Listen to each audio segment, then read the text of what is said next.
बहुत समय पहले झोउ राजवंश के नाम से जाने जाने वाले काल में चीन 7 युद्धरत राज्यों में विभाजित था। ये बहुत हिंसा और अशांति का समय था, जिसमें कई लड़ाइयां हुई जिनमें कई लोगों की जान चली गई।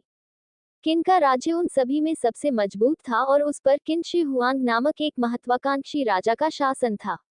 ये राजा सभी 7 राज्यों पर शासन करने के लिए दृढ़ था क्योंकि उसके पास सबसे बड़ी सेना थी और वह एक साम्राज्य बनाना चाहता था। इस समय में कुई युआन नामक एक अधिकारी और कवि भी रहते थे। कुई युआन चीन के दक्षिण में चू के राज्य में रहता था। उसे एक शांतिपूर्ण और बुद्धिमान व्यक्ति माना जाता था, जिसे अपने राज्य से बहुत प्यार था और वह चाहता था कि यह स्वतंत्र रहे। कुई युआन चू के राजा का एक विश्वसनीय सलाहकार था और उसने अपने राजा को स्वतंत्र रहने के महत्व के बारे में समझाने की कोशिश की। लेकिन कुई युआन ने जितना प्रयास किया, राज्य में ऐसे अन्य लोग भी थे जो युवा अधिकारी के लिए बुरा चाहते थे।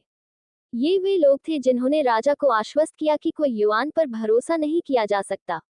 उन्होंने राजा के कानों में कुई युआन की बुद्धि के बारे में जहर भर दिया और उसे शरीर में डंक कहा। चू के राजा ने इन झूठों पर विश्वास किया और कुई युआन को निर्वासित कर दिया। ये वह समय था जब कुई युआन एक सच्चे कवि बन गए। उन्होंने चू के बारे में कई खूबसूरत कविताएं लिखी, जिनमें ली साओ या विलाप नामक एक कविता भी शामिल है। जब कुई युआन को पता चला कि किन शी हुआंग ने उनके प्रिय चू राज्य पर आक्रमण किया है, तो वह इस खबर से इतना दुखी हो गया कि वह मिलुओ नदी में चला गया जहां वह डूब गया। आम लोगों में कुई युआन के लिए बहुत सम्मान था, और जब उन्होंने सुना कि वह मिलुओ नदी में मर गया, तो वे किनारे पर पहुंचे और अपनी नावों में सवार हो गए। कई लोगों ने ढोल बजाए। नावों में सवार कुछ लोगों ने चावल के पैकेट पानी में फेंके ताकि मछलियां चावल खा लें और कवि के शरीर को शांति से छोड़ दें।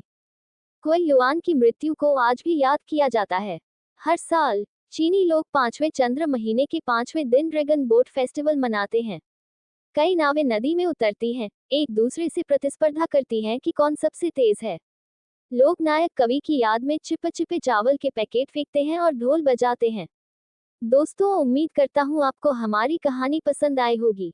कहानी पसंद आई हो तो वीडियो को लाइक करें, चैनल पर नए हैं तो चैनल को सब्सक्राइब करें और हाँ, नोटिफिकेशन बेल को जरूर दबाएं ताकि अगली अपडेट सबसे पहले आपको मिले।